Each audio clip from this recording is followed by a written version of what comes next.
यताबाट पाइन्छ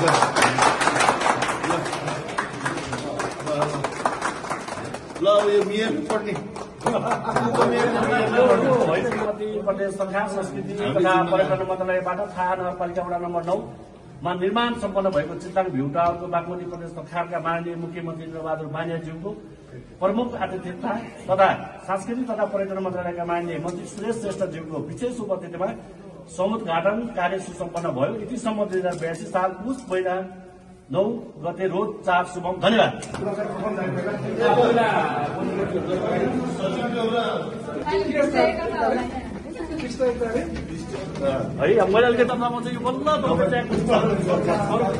राम्रो हुन्छ भन्ने हाम्रो विश्वास। अब यहाँनिर मैले अलिकति जोडिहालेँ, तपाईँको मन्त्रीजीहरू जानुहुन्छ, उद्घाटन गर्नुहुन्छ, तर व्यवहारिक रूपमा छोड्नुहुन्छ भन्ने कुराहरू आउँछ नि। यो उद्घाटन गरेको व्यवहारिक रूप र उहाँहरूलाई सम्झौता गरेर हस्तान्तरण गरेर उद्घाटन गरेका छन्, त्यस कारणले यो व्यवहारिक हुँदैन। यसमा र मन्तव्यको क्रममा आफ्नो सार्वजनिक मन्तव्यको लागि म नेपाली कम्युनिस्ट पार्टी नेकपाका प्रदेश कमिटी सदस्य इन्द्र श्रेष्ठज्यूलाई पार्टी प्रदान गर्छु। संस्कृति तथा पर्यटन मन्त्रालय एउटा यस कार्यक्रमका सभाध्यक्षज्यू, यस कार्यक्रम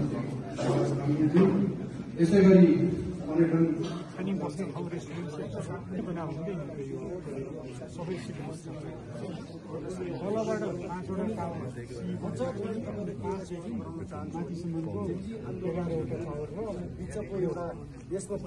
महसुस गर्दै थियो। हामीले यो पर्यटन मन्त्रालयले चाहिँ यो जेनजी आन्दोलन र यहाँको राजनीतिक परिवर्तनको हाम्रो आन्तरिक समस्या हो।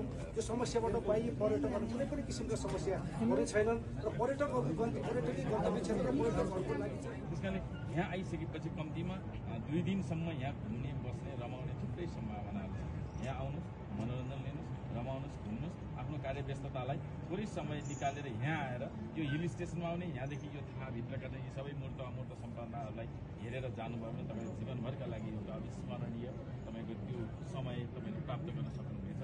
म चाहिँ यो पक्कै पनि सचिवजीसँग मैले कुराकानी गरिसकेको छु। दर्शकगण, यो ठाउँमा बसेर हामीले मेरो नाङ्गो गरेर नगरपालिकाले प्रदेश सरकारसँग अनुरोध गरेर यसलाई अझै व्यवस्थित गरेर एउटा गन्तव्य स्थानको रूपमा यसलाई हामीले भ्यू टावर मात्रै नभएर यो भ्यू टावर सहित एउटा चाहिँ पाहुना घर, त्यसपछि आवास सहितको चाहिँ यो चाहिँ एउटा रेस्टुरेन्टको रूपमा अगाडि बढाउने गरी नगरपालिकाले अगाडि बढायो भने यसलाई हामीले चाहिँ व्यवस्थित गरेर लान्छौँ। एउटा गन्तव्य स्थानको रूपमा एउटा राम्रो सुन्दर एउटा चाहिँ यो चन्द्रगिरीको आसपासमा रहेको चितलाङको यो भ्यू टावरलाई हामी त्यसरी व्यवस्थित गरेर लान खोजिरहेका छौँ। अलिकति भइएको छ र विभिन्न तपाईँको ठाउँबाट मानिसहरू घुम्न पनि आउँछ।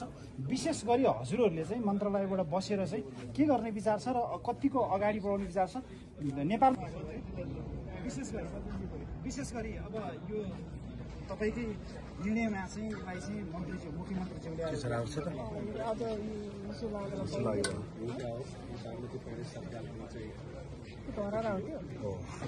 प्यारो गाडी